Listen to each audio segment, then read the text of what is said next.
Jury deliberations continue. Has this been a tough time for you and your family? For the past couple of years, our friend Dom has been spending most of his time seemingly at federal courthouses that, as a conga line of officials, face their corruption trials. Now, he's chased witnesses around parking lots trying to get an interview, and he's managed to get interviews with basically every key player from every trial. The rest of the media follows Dom around seemingly and sticks their mics in the picture just to get a piece of Dom's one-on-ones. Now, we're going to be spending the rest of the show looking at Dom in action and also the cases that he's covered. That includes Shelley Silver, Dean Skelos, both of whom were two of the most powerful men in Albany at one time. Former top Cuomo aide Joe Percoco also, and New Jersey Senator Bob Menendez, as well as former Nassau County exec Ed Mangano. But we begin with Mangano. Dom, we were there, or you were there, I should say. That was the last big trial to come down. Yes, Richard. The Mangano trial was long, and it was confusing to the jury. And after 12 weeks, it ended in a mistrial. Day after day for nearly 3 months would basically start this way. Good day, Mr. Mangano. Good morning, Dom. A lot has happened in just this short week. How do you feel? Well, we're keeping the faith, and, you know. Are you worried that prosecutors are trying to keep this jury here to get a conviction? Well, you always have a lot of concerns during a trial, that's for sure. It's kind of a new experience for me. Like clockwork, the Manganos would arrive, John Venditto, a short time later. Are you nervous about this jury? No, not at all. I think the jury has been working extremely hard. I think the court has given us, to this point, what appears to be a very fair trial. And I think the jury will get it right in the end. I'm waiting anxiously, I think that's a good word, to see how the jury resolves all the issues that have been presented to them. Mangano was accused of receiving bribes and kickbacks from former restaurant owner Harindra Singh, including a $100,000 a year no-show job for his wife Linda, to allegedly help Singh obtain contracts and guaranteed loans by the town of Oyster Bay. Linda Mangano was charged with lying to the FBI and obstruction of justice. Word came that the jury was deadlocked. Counselor, are we headed for a deadlocked jury? We're not going to comment today, but thank you. Way too early to say. 2 full days of deliberation. They have a long way to go. They're working hard. They're making their way through the evidence. The panel had to restart deliberations from square one after juror number 5 called in sick with a doctor's note. But in a second note, she complained of acrimony with deliberations. The juror revealed alleged cursing and name-calling, which other members of the jury denied. Oh, thank you very much. We're joined now live by Mr. Mangano. How do you feel? Well, I want to first say Psalm 35, read that. That's what got us through from the day that we were unjustly accused to this day here. So we want to give thanks to that. And I thank Kevin Keating, who believed in our innocence from the day I met him and did a great job advocating. And I just wish every citizen has the ability to have counsel of his talent when you're facing a question of your liberty.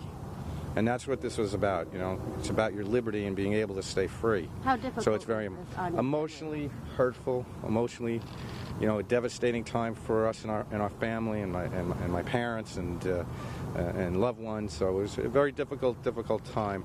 But you know, we thank all those that gave us strength to get through.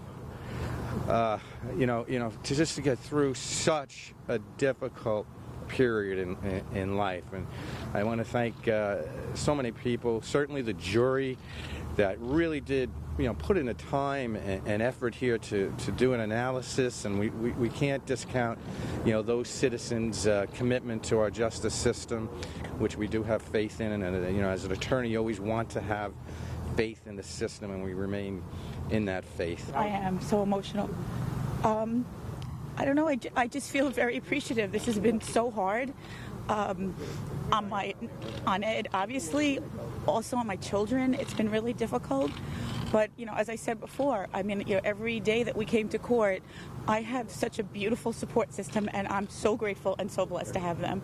The turning point in the deliberations, a note from the jury foreman that read, "I can no longer carry out my duties as a juror, and I wish to be excused." They put a good case, but to me personally, the fact that they're trying to prove that someone said false statements like Linda, and they're not going to give the exact statements or a transcript or a copy or even the notes, to me, I don't feel comfortable saying someone was guilty of federal charges for false statements if they're not going to tell me what those false statements are.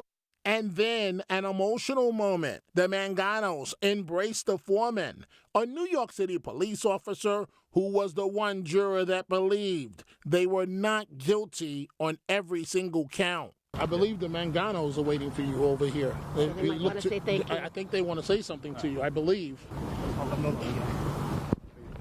Thank you for your service, sir. No problem. Thank you. Thank you. No problem. Thank you.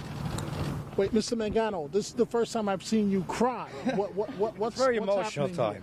It's just an emotional time. I'm sorry, but I thank the jurors for this. I haven't seen you broken down in 12 weeks, and now It's a lot of emotion.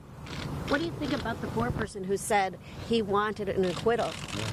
Well, those are words that have a lot of meaning. After Mrs. this time Mangano, period. you're crying. Why? It just touches me. It really does. It means a lot. I'm And very that's why you felt the need to come acknowledge the foreman here? Yes. Yeah, it's important to thank the jury for their service. I mean, it's a tremendous commitment, especially this trial, which the jurors thought it was 6 to 8 weeks. They said, and we're here in week 12. Just an enormous sacrifice by the jurors. What complicated the case for the panel is what many trial observers thought. 3 cases rolled into one, and the length of the trial itself.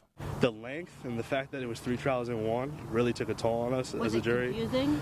It wasn't that it was confusing, but when you have 3 different trains of thought all coming together at once, and you have to try and separate the defendants and give them their each fair due, it's hard when the trial goes on for so long because lots of evidence gets, slips through the cracks, and we have to make sure we uncover all of that. The Manganos said they were longtime friends with Singh and that any favors were because of their personal ties. The third defendant, former Oyster Bay Town Supervisor John Venditto, was found not guilty on all counts. You were cleared on every single count. Yeah, that's right. I said to you, and I know Dominic, I know you've heard me say it, some of the other folks might have too, from the very first day that I stepped in law school, I believed in this system. And after what I saw happen in court today, I can double down on that. When I see the power that the government has over a defendant, it made me wonder about how many people, how many men and women are in jail today because maybe they couldn't get a lawyer to represent them of the caliber that I got. Where do I go after what's been done to my reputation, what's been done to my family's reputation?